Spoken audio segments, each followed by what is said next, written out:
আসসালামু আলাইকুম। মানুষ কী রকম বাটপার তা আপনি না দেখলে পারে কখনো কল্পনা করতে পারবেন না যে আমরা বাঙালিরা কী রকম বাটপার বা কী রকম মানুষের ধোঁকা দিয়ে একটা কাজ করি, সেটা আপনি নিজে কখনো যদি ধোঁকায় পড়েন তাহলে বুঝতে পারবেন বাংলাদেশে আমরা যারা থাকি বা প্রবাসে যারা থাকি কী রকম মানুষ একজন একজনের ধোঁকা দেয়, একজন একজনের ধান্দাবাজ। মানে আপনি বলে সময় পাবেন না এরকম ধান্দাবাজ। তো অনলাইন থেকে আমি একটা টিকিট কাটছিলাম 40,000 টাকা দিয়ে, কাতারের শ্রীলঙ্কা এয়ারলাইন্স ছিল। মাল্টি ইন্টারন্যাশনাল ট্রাভেলসের থেকে একটা টিকিট কাটছিলাম 40,000 টাকা দিয়ে। সেই টিকিট অনলাইনে আমি পেমেন্ট করছিলাম বিকাশের মাধ্যম দিয়ে, তার 40,000 টাকা দিছিলাম, 39,000 38,500। তো তার টাকা দেওয়ার পরে তখন সে আমার একটা দিয়েছে, সব কিছু ডিটেলস, সব কিছু লেখা টেখা সব কিছু দিছে।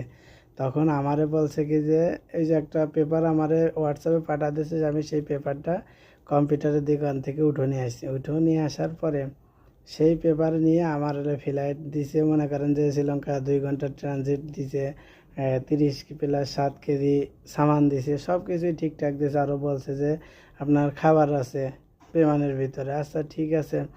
এখন মনে করেন যে আমার ফ্লাইট 28 তারিখে, আমি 9 জানুয়ারি টিকিটটা কনফার্ম করছি। এখন আমার 28 জানুয়ারি দুপুরে 1টায় ফ্লাইট। এখন আমি 27 জানুয়ারি বাড়ি থেকে আসছি। বাড়ি থেকে আসার পর আমি জানি যে 28 জানুয়ারি আমার ফ্লাইট।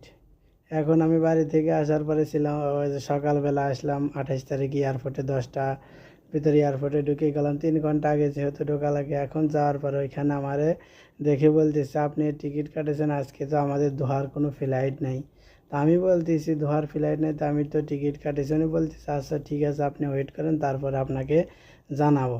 তারপর ওইখানে আমার ওয়েটিংয়ে রাখছে, প্রায় 2 ঘন্টা বসায় রাখছে। 12টা 6 বাজে আমারে বলতেছে আপনি যেখান থেকে টিকিট কাটছেন এই টিকিটের এটা ইস্যু করে নেই, মানে পেমেন্ট করে নেই আপনি।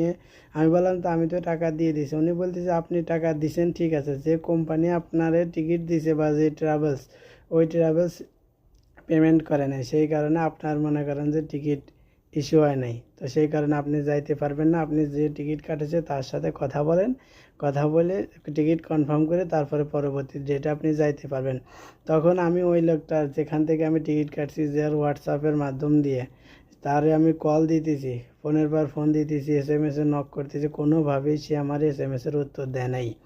তারপরে এসএমএসের উত্তর দেয় নাই আজ অবধি। পরবর্তীতে আবার 65,200 টাকা দিয়ে তারপরে বাংলাদেশ বিমানে তারপর আবার টিকিট কেটে আসলাম। তাহলে চিন্তা করেন আমরা কী রকম বাটপার, অথচ সে আমার এখনও ফোনই ধরে না।